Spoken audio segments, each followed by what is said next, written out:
नमस्कार, आप सभी का स्वागत है हमारे YouTube चैनल सीजीजी के यादव में। तो आज की इस वीडियो में हम सहकारिता विभाग से संबंधित 50 प्रश्न देखेंगे, जो कि भी एग्जाम के लिए बहुत ही महत्वपूर्ण होने वाले हैं। तो वीडियो को अंत तक देखिएगा, यहाँ से एक न एक प्रश्न आएगा ही आएगा, ठीक है। तो पहला प्रश्न देख लेते हैं। छत्तीसगढ़ सहकारी सोसाइटी अधिनियम के अंतर्गत कार्य क्षेत्र की परिभाषा है। तो कार्य क्षेत्र का परिभाषा पूछा है, तो इसका सही आंसर क्या हो जाएगा कमेंट बॉक्स में बताइएगा जिसको पता है। तो इसका जो सही आंसर हो जाएगा ए हो जाएगा, ठीक है। वह क्षेत्र जहाँ से सदस्यता ली जाती है। क्या पूछ रहा है अधिनियम के कार्य क्षेत्र की परिभाषा, तो वह क्षेत्र जहाँ से सदस्यता ली जाती है कार्य क्षेत्र कहलाता है, ठीक है। अगला प्रश्न देख लेते हैं। छत्तीसगढ़ सहकारी सोसाइटी अधिनियम के अंतर्गत कोई ऐसी रजिस्ट्रीकृत सोसाइटी जिसका मुख्य उद्देश्य सहकारिता की शिक्षा देना व उसका प्रचार प्रसार करना है, उसे कहा जाता है। मोस्ट IMP प्रश्न है, हर एक प्रश्न इंपॉर्टेंट है यहाँ से, ठीक है। तो इसका सही आंसर क्या हो जाएगा, जिसको भी पता रहेगा कमेंट बॉक्स में बताइएगा। फिर इसका सही आंसर हो जाएगा बी हो जाएगा सहकारी संघ, ठीक है। इसको याद रखिएगा। अगला प्रश्न देखते हैं। छत्तीसगढ़ सहकारी सोसाइटी अधिनियम की धारा 78 के तहत निम्न में से किस अधिकारी को अपीलों की सुनवाई का अधिकार नहीं है। तो धारा 78 के तहत अपीलों की सुनवाई किस अधिकारी को नहीं है, उसको बताना है। तो इसका सही आंसर क्या हो जाएगा, सी हो जाएगा सहायक रजिस्ट्रार। सहायक रजिस्ट्रार को अपीलों की सुनवाई का अधिकार नहीं है, ठीक है। अगला देख लेते हैं। छत्तीसगढ़ सहकारी सोसाइटी अधिनियम के अंतर्गत कोई सोसाइटी हो सकती है, तो कोई सोसाइटी क्या हो सकती है उसको बताना है। तो इसका सही आंसर क्या हो जाएगा जल्दी से बताइए। इसका सही आंसर हो जाएगा सी हो जाएगा ए और बी दोनों। तो परिसीमित दायित्व वाली और अपरिसीमित दायित्व वाली यह दोनों हो सकता है ना। अगला दिया है। छत्तीसगढ़ सहकारी सोसाइटी अधिनियम के अंतर्गत सोसाइटी रजिस्ट्रीकरण की शर्तें निम्न में से कौन सा सही है। तो सोसाइटी की रजिस्ट्रीकरण के लिए कौन सा शर्त सही है उसको बताना है। ऑप्शन देख लेते हैं। तो इसका सही आंसर क्या होगा जल्दी से बताइए। इसका सही आंसर हो जाएगा ए हो जाएगा 1 और 2। तो ये भी होना चाहिए और ये भी होना चाहिए, ये नहीं होगा, ठीक है। इसको याद रखिएगा, ठीक है। तो जिस सोसाइटी के सदस्य कोई अन्य सोसाइटी हो, ठीक है, और दूसरी सोसाइटी कम से कम 10 सदस्य से मिलकर बनी हो, तो ये क्या होगा, रजिस्ट्रीकृत हो जाएगा, ठीक है। अगला प्रश्न देखते हैं। प्राथमिक सोसाइटी में महिला आरक्षण के संबंध में कौन सा कथन सत्य है। तो कौन सा कथन सत्य है बताना है। तो इसका सही आंसर हो जाएगा बी हो जाएगा, ठीक है। बी, प्राथमिक सोसाइटी में रजिस्ट्रीकरण के समय कम से कम 33% महिला सदस्य होना आवश्यक है, ये जरूरी है, ठीक है। अगला प्रश्न देख लेते हैं। रजिस्ट्रार किसी सोसाइटी के रजिस्ट्रीकरण का आवेदन प्राप्त होने की तारीख से कितने दिन के भीतर विनिश्चय करेगा। मोस्ट IMP प्रश्न है। तो इसका सही आंसर हो जाएगा सी हो जाएगा 45 दिन, ठीक है। 45 दिन के भीतर क्या करेगा, निश्चय करेगा। अगला है। छत्तीसगढ़ सहकारी सोसाइटी अधिनियम की धारा 10 के तहत सोसाइटी को निम्न में से किस शीर्षक के अधीन वर्गीकृत नहीं किया जा सकता। इसका सही आंसर हो जाएगा डी हो जाएगा, ठीक है। संवर्धन सोसाइटी में वर्गीकृत नहीं किया जा सकता, ठीक है। अगला प्रश्न है। सोसाइटी की उपविधियों का कोई संशोधन तब तक विधिमान्य नहीं होगा जब तक, तो जब तक क्या नहीं होगा, तब तक विद्यमान नहीं होगा, उसको पूछा गया है। तो इसका जो सही आंसर हो जाएगा सी हो जाएगा, ठीक है। ए और बी दोनों। तो इस अधिनियम के अधीन रजिस्ट्रार में दर्ज न किया गया हो, प्रस्तावित संशोधन की 4 प्रतियां रजिस्ट्रार को न भेजी हो, तब तक क्या नहीं किया जा सकता, संशोधन नहीं किया जा सकता उपविधियों का, है ना। अगला प्रश्न दिया है। सोसाइटी की उपविधियों के संशोधन के लिए निर्देश दिया जा सकता है यदि, तो इसका सही आंसर क्या हो जाएगा, बी हो जाएगा, यदि रजिस्ट्रार के आदेश पर, ठीक है, यदि रजिस्ट्रार का आदेश हो, ठीक है। अगला दिया है। यदि कोई पंजीकृत सोसाइटी अपने पते को परिवर्तित करती है तो वह इसकी सूचना कितने दिनों के भीतर रजिस्ट्रार को भेजेगी। मोस्ट IMP प्रश्न है अभी। तो इसका सही आंसर हो जाएगा बी हो जाएगा 30 दिन, ठीक है। अगर कोई सोसाइटी पंजीकृत जो सोसाइटी होता है वह अपने पते में परिवर्तन करता है तो 30 दिन के भीतर रजिस्ट्रार को क्या भेजना है, सूचना भेजना जरूरी है, ठीक है। अगला प्रश्न देख लेते हैं। छत्तीसगढ़ सहकारी सोसाइटी अधिनियम की धारा 29 के तहत किसी सोसाइटी के उन ऋणों के लिए जो कि किसी भूतपूर्व सदस्य के मामले उस तारीख को जिसको वह सदस्य न रह गया हो, उसकी संपदा का दायित्व कितने वर्ष की काल अवधि के लिए बना रहेगा। तो इसका सही आंसर हो जाएगा ऑप्शन बी हो जाएगा 2 वर्ष के लिए। ठीक है, वीडियो फास्ट हो रहा है, रोक रोक कर देख लीजिएगा, ठीक है ना। अगला प्रश्न दिया है, प्रत्येक सोसाइटी अपने सदस्यों के निःशुल्क निरीक्षण के लिए सोसाइटी के रजिस्ट्रीकृत पते पर निम्न में से क्या उपलब्ध कराएगी। तो इसका सही आंसर हो जाएगा सी हो जाएगा, तीनों कराएगा, है ना। अंतिम संपरीक्षित, तुलन पत्र, लाभ हानि खाता, साधारण सम्मेलन की कार्यवाही, यह तीनों जो है क्या कराएगी, उपलब्ध कराएगा। ठीक है, अगला देख लेते हैं, किसी सदस्य द्वारा किसी सोसाइटी में अपने अंश या हित का कोई अंतरण तब तक विधि मान्य नहीं होगा जब तक, तो इसका सही आंसर क्या हो जाएगा, ऑप्शन डी हो जाएगा, केवल 2, जब तक क्या वह अंतरण उस सोसाइटी के किसी सदस्य को न किया जाए। ठीक है, अगला दिया है किसी विशिष्ट सोसाइटी के संबंध में बोर्ड में,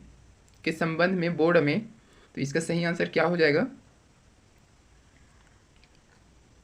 तो इसका सही आंसर जो है ए हो जाएगा, प्रत्ययुक्तों की संख्या किसी भी समय सोसाइटी के प्रतिनिधियों की संख्या के 1/3 से अधिक नहीं होगी। ठीक है, किसी विशिष्ट सोसाइटी के संबंध में बोर्ड में, है ना, तो ये इसका सही हो जाएगा, तो याद रखिएगा। अगला देख लेते हैं, निम्न में से कौन सा कथन सही नहीं है, इसमें से कौन सा सही नहीं है उसको बताना है। तो इसका जो सही आंसर हो जाएगा बी हो जाएगा। ठीक है, नाम मात्र के सदस्य केवल सोसाइटी के प्रबंधन में ही हिस्सेदार हो सकते हैं, ये गलत है, बाकी ये तीनों जो है सही है। ठीक है, अगला प्रश्न है, किसी सोसाइटी के सदस्य को निष्कासित किया जा सकता है यदि, तो किसी सोसाइटी के सदस्य को निष्कासित कब किया जा सकता है उसको पूछा गया है। तो इसका सही आंसर क्या हो जाएगा, तो इसका सही आंसर बी हो जाएगा। ठीक है, उस सोसाइटी का बोर्ड उपस्थित और मत देने वाले सदस्यों के 3/4 बहुमत से प्रस्ताव पारित कर दे। ठीक है, अगला प्रश्न देख लेते हैं, यदि किसी सोसाइटी के सदस्य के विरुद्ध सोसाइटी से निष्कासन संबंधी प्रस्ताव पारित हो गया है तो वह प्रस्ताव पारित होने के कितने दिन के भीतर रजिस्ट्रार के पास अपील कर सकता है। तो इसका सही आंसर हो जाएगा सी हो जाएगा, 30 दिन के भीतर। ठीक है, अगला प्रश्न है, कोई भी व्यक्ति किसी सोसाइटी के सदस्य के रूप में प्रवेश प्राप्त करने के लिए पात्र नहीं होगा यदि, तो कौन सोसाइटी के सदस्य के रूप में प्रवेश पात्र नहीं होगा उसको पूछा गया है। तो इसका जो सही आंसर हो जाएगा ऑप्शन सी हो जाएगा। ठीक है, 1 और 3, तो 1 और 3। अगला प्रश्न देख लेते हैं, किसी सोसाइटी का अंतिम प्राधिकार किसमें निहित है, फाइनल अथॉरिटी। ठीक है, किसमें निहित है, तो इसका सही आंसर हो जाएगा ऑप्शन बी हो जाएगा।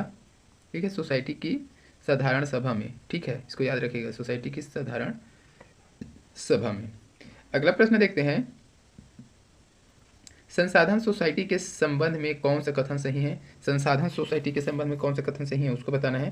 तो इसका सही आंसर हो जाएगा ऑप्शन डी हो जाएगा, केवल 2 उपाध्यक्ष में से कोई एक स्त्री होना जरूरी है संसाधन सोसाइटी में। ठीक है, अगला प्रश्न है, उपभोक्ता सोसाइटी के संबंध में कौन सा कथन सही है, उपभोक्ता सोसाइटी है उसके संबंध में कौन सा कथन सही है उसको बताना है। तो इसका सही आंसर क्या हो जाएगा, जल्दी से बताइए। ठीक है, इसका आंसर क्या आ जाएगा, बी हो जाएगा, केवल 2 हो जाएगा। ठीक है, इस सोसाइटी के अध्यक्ष या उपाध्यक्ष में से कोई एक महिला होना जरूरी है। ठीक है, अगला प्रश्न देख लेते हैं, प्रतिनिधि के संबंध में निम्न में से कौन सा कथन सही है, प्रतिनिधि के संबंध में पूछा गया है। ठीक है, प्रश्न को अच्छे से पढ़ा कीजिएगा, तो मैं इसका आंसर बता देता हूँ, बाकी रोक के आप लोग अच्छे से पढ़ लीजिएगा। तो डी हो जाएगा इसका सही आंसर, ना तो एक, तो इसमें से कोई नहीं हो जाएगा। ठीक है, यह क्या गलत है, ये दोनों ही गलत है। ठीक है, अगला प्रश्न देखते हैं, किसी सोसाइटी के बोर्ड की निम्न में से क्या शक्तियां होती है, तो निम्न में से क्या शक्तियां होती है, तो इसका सही आंसर हो जाएगा बी हो जाएगा। ठीक है, 1, 2 व 4। ठीक है, तो 1, 2 व 4 हो जाएगा, 1, 2 और 4, ये क्या है, गलत हो जाएगा। किसी सोसाइटी के बोर्ड की निम्न में से क्या शक्तियां होती है, तो सदस्यता स्वीकृति एवं समाप्त करना, सभापति एवं पदाधिकारियों को पद से हटाना और साधारण निकाय के अनुमोदन से योजना एवं बजट प्रस्तुत करना। ठीक है, अगला प्रश्न है, प्रत्येक सोसाइटी वित्तीय वर्ष की समाप्ति के क्या करेगी वो बताना है ना, प्रत्येक सोसाइटी वित्तीय वर्ष की समाप्ति में क्या करता है उसको बताना है। तो इसका सही आंसर क्या हो जाएगा, सी हो जाएगा। ठीक है, 6 माह की कालावधि के भीतर अपने सदस्यों का वार्षिक साधारण सम्मेलन बुलाएगा, इसको याद रखिएगा। ठीक है, अगला प्रश्न है, किसी भी सोसाइटी का विशेष साधारण सम्मेलन उस सोसाइटी के बोर्ड द्वारा बुलाया जा सकेगा, कब बुलाया जा सकेगा उसको पूछा गया है।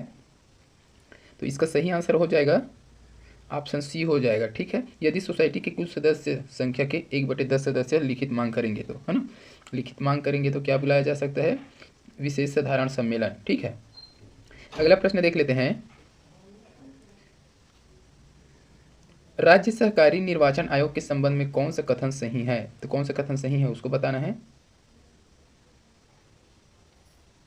तो इसका सही आंसर हो जाएगा,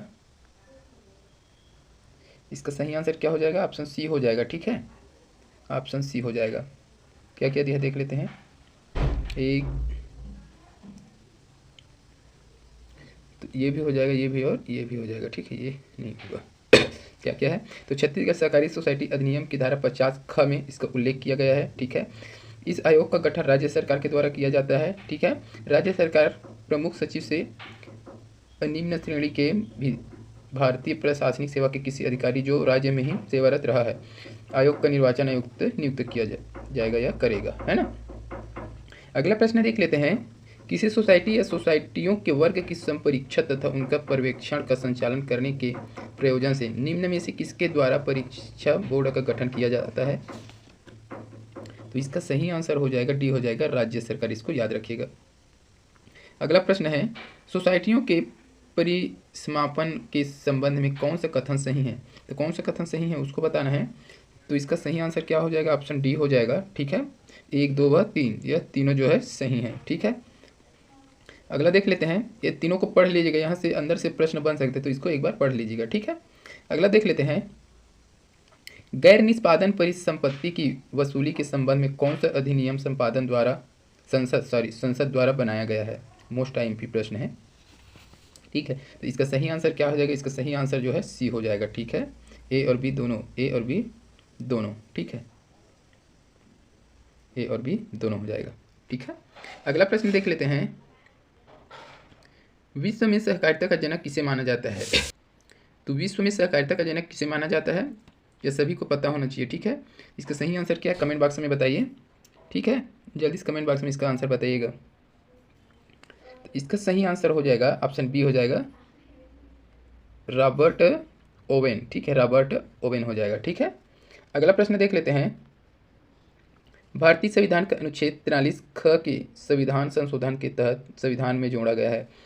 तो भारतीय संविधान के अनुच्छेद 43 ख के संविधान संशोधन के तहत क्या जोड़ा गया है उसको बताना है। तो इसका सही आंसर हो जाएगा डी हो जाएगा, 97वां संविधान संशोधन 2011। ठीक है, अगला प्रश्न देख लेते हैं, प्राथमिक कृषि साख समिति को डिजिटलाइज करने हेतु केंद्र प्रवर्तित योजना में केंद्र और राज्य की भागीदारी का क्या अनुपात है। ये अनुपात डाटा वाला प्रश्न अक्सर आता है, तो अच्छे से देख लीजिएगा इसको। तो इसका सही आंसर क्या हो जाएगा, बी हो जाएगा, 60:40। तो केंद्र का कितना है, तो 60 है, केंद्र का 60। ठीक है, और राज्य का 40% भागीदारी है, इसको याद रखिएगा, है ना। अगला प्रश्न दिया है, कृषकों को सहकारी समितियों के माध्यम से निम्न में से किस प्रयोजन हेतु अल्पकालीन ऋण शून्य ब्याज दर में नहीं उपलब्ध कराया जाता। नहीं उपलब्ध कराया जाता बोल रहा है, प्रश्न को अच्छे से पढ़ा कीजिएगा। ठीक है, कौन नहीं उपलब्ध कराता, तो इसका आंसर सही हो जाएगा, क्या होगा, डी हो जाएगा, गौ पालन हेतु ऋण। ठीक है, ये उपलब्ध नहीं कराता। ठीक है, अगला प्रश्न है, वर्ष 2021-22 में अल्पकालीन कृषि ऋण वसूली का प्रतिशत क्या है। तो अल्पकालीन कृषि ऋण वसूली का प्रतिशत पूछा गया है। तो इसका सही आंसर हो जाएगा बी हो जाएगा, 78.55%। अगला प्रश्न है, छत्तीसगढ़ सहकारी सोसाइटी अधिनियम या नियम 1962 को अब तक कितनी बार संशोधित किया जा चुका है। तो मोस्ट आईएमपी प्रश्न है, ये देख लीजिएगा। ठीक है, 9 बार, 10 बार, 11 बार, 12 बार। इसका सही आंसर हो जाएगा बी हो जाएगा, 10 बार संशोधित किया जा चुका है। ठीक है, अगला प्रश्न देख लेते हैं, वर्ष 2022 का ठाकुर प्यारेलाल सिंह सम्मान निम्न में से किसे दिया गया है। तो इसका सही आंसर हो जाएगा डी हो जाएगा, श्री अशोक अग्रवाल को दिया गया है। अगला प्रश्न है, मुद्रा योजना के संबंध में निम्न में से कौन सा कथन सही नहीं है। कौन सा कथन सही नहीं है उसको बताना है, मुद्रा योजना के तहत। तो इसका सही आंसर हो जाएगा डी हो जाएगा। ठीक है, डी ये जो है सही नहीं है, बाकी ये तीनों जो है सही है। ठीक है, अगला प्रश्न है अटल पेंशन योजना के तहत वह न्यूनतम आयु जब लाभार्थी को पेंशन मिलना शुरू होती है। तो अटल पेंशन योजना के तहत लाभार्थी को कब से पेंशन मिलना शुरू हो जाएगा उसको पूछा गया है। तो इसका सही आंसर हो जाएगा बी हो जाएगा। ठीक है, 65 वर्ष की आयु से उसको पेंशन मिलना शुरू हो जाएगा। ठीक है, अगला दिया है नाबार्ड की स्थापना निम्न में से किस पंचवर्षीय योजना के दौरान की गई है। तो इसका सही आंसर हो जाएगा ऑप्शन बी हो जाएगा, छठवीं पंचवर्षीय योजना।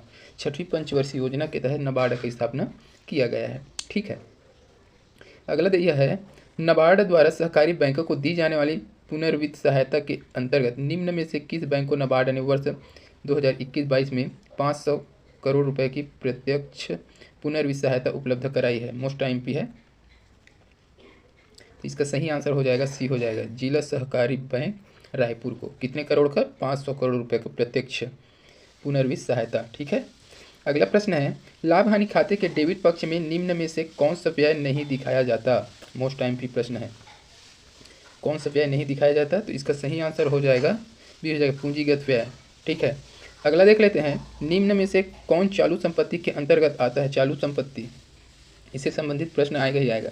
पिछले वीडियो में ये प्रश्न ऐड हुआ है चालू संपत्ति से संबंधित। ठीक है, इसका सही आंसर हो जाएगा सी हो जाएगा। ठीक है, चालू संपत्ति में नहीं आता तो रोकड़ जो है चालू संपत्ति में नहीं आता।